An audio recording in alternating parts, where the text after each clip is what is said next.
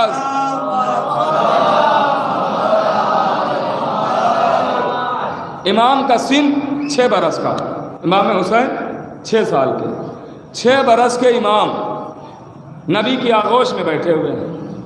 نبی کی آغوش میں 6 برس کے امام بیٹھے ہوئے. کتاب کا نام ہے تجلیات حسین.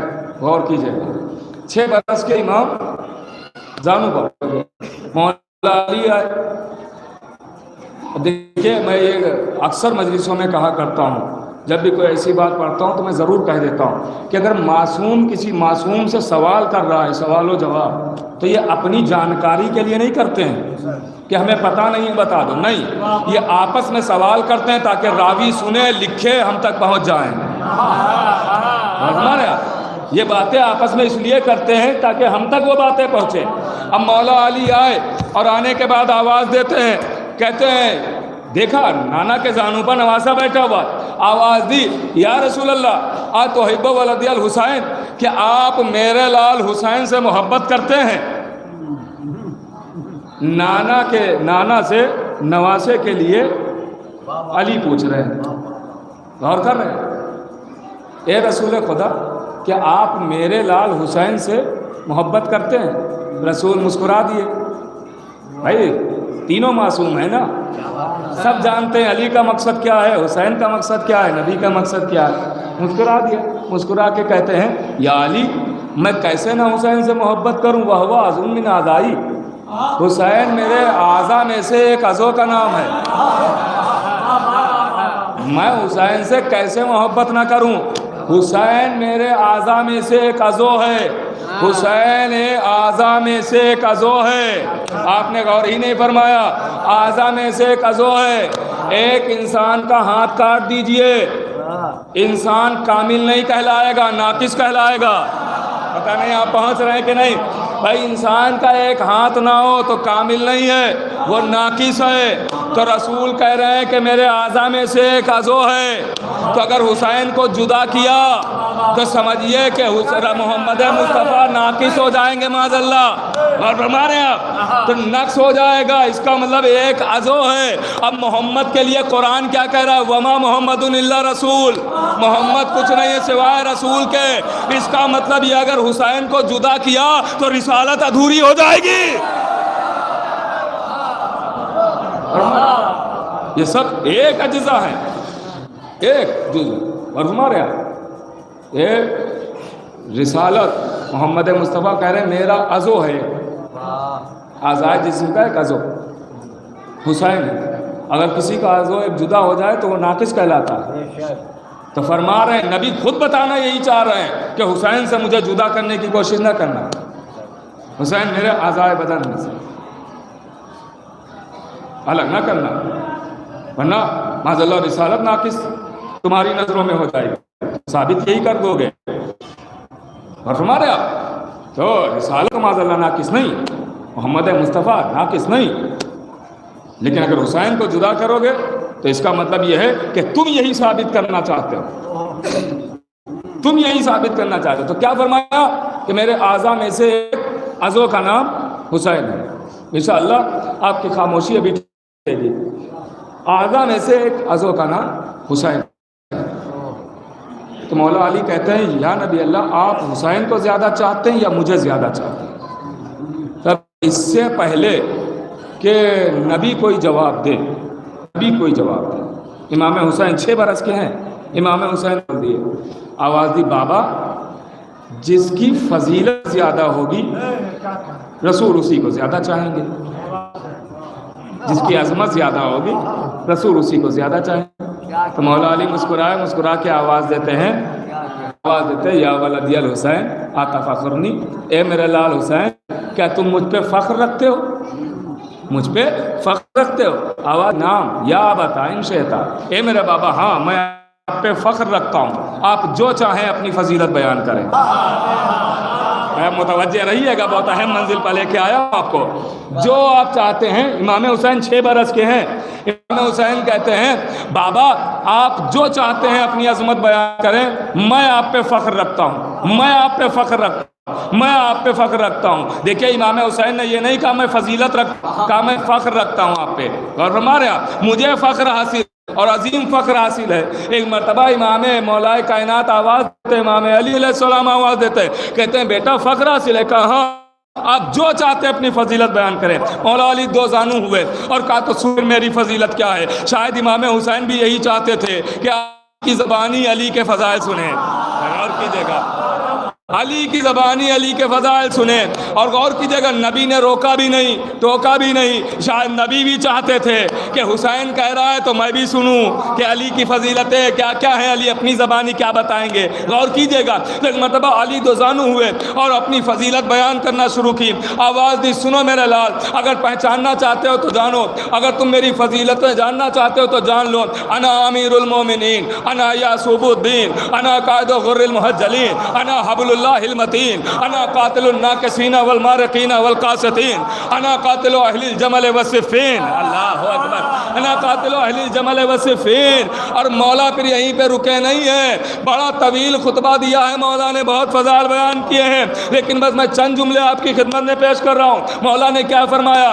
انا یعصوب الدین، انا قائد غر المحجلین، انا حبل اللہ المتین، غور کیجیے گا، انا قاتل الناکسین والمارقین والقاسطین، انا قاتل مرحب انت، انا قاتل اہل الجمل والصفین، غور کیجیے گا، انا مکلم بالوحی، انا لسان العیسیٰ بالمہد، انا لسان العیسیٰ بالمہد، انا صلاۃ المومن، انا حی علی الصلاۃ، انا حی علی الفلاح، انا حی علی خیر العمل۔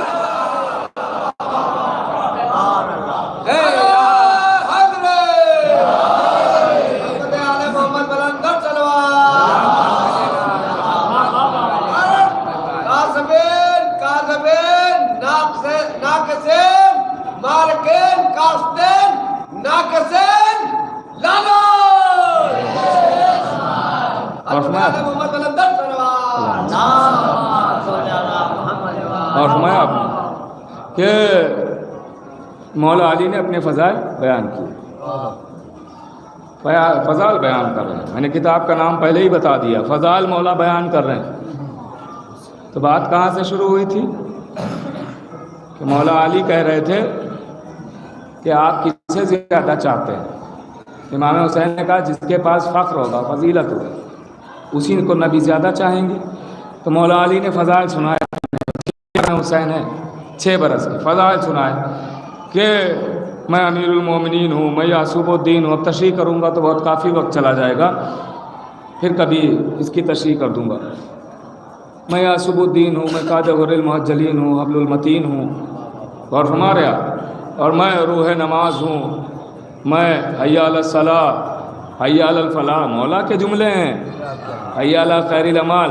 اب اس کی وضاحت چونکہ اس لیے نہیں کر رہا ہوں کہ بہت سارا وقت چاہیے وضاحت کے لیے، تو کبھی اور وقت ہوگا تو میں آپ کی خدمت میں اس کی وضاحت کروں گا کہ اس کا مقصد کیا ہے۔ مگر اتنا ضرور ثابت ہو گیا یہاں سے کہ علی کے بغیر نہ نماز قابل قبول ہے، نہ روزہ قابل قبول ہے، نہ حج قابل قبول ہے، نہ زکوٰۃ قابل قبول ہے۔ محبت علی ضروری ہے، اسی لیے معصوم نے فرمایا، غور کیجیے گا، معصوم نے فرمایا، معصوم کی حدیث ہے، معصوم فرما رہے ہیں کہ ہر شے کا کوئی نہ کوئی سردار ہوتا ہے۔ جیسے جانوروں کے سردار کو شیر کہا گیا، اور فرما رہے ہیں پھلوں کے سردار بھی ہوتے ہیں، پیڑوں کے سردار بھی ہوتے ہیں، پتھروں کے سردار بھی ہوتے ہیں، انسانوں کے سردار بھی ہوتے ہیں۔ جیسے پوری کائنات کے انسانوں کے سردار کو کہا گیا سید، اور فرما رہے ہیں پوری کائنات کے انسان کا سردار ہے سید۔ یہ جو سید آپ کہلاتے ہیں تو یہ سید آپ سردار ہیں، اب اپنی سرداری کو بچا کے رکھیے، کرتے رہیے گا،